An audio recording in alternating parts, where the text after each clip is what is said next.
தன்னுடைய மக்கள் ஜோர்பாத புத்தாவா இருக்கணும் அப்படின்னு தான் ஓஷோ சொல்வார்.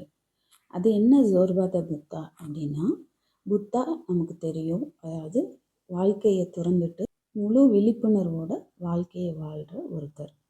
அதே ஜோர்பா அப்படிங்கிற ஒரு கிரேக்க கேரக்டர் எப்படின்னா, எதிர்காலத்தை பற்றி எந்த கவலையுமே இல்லாமல் ஆடல் பாடலோட வாழ்க்கையை கொண்டாடுற ஒரு ஆள்.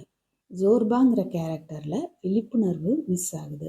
புத்தாவுடைய வாழ்க்கையில் கொண்டாட்டம் அப்படிங்கிறது மிஸ் ஆகுது.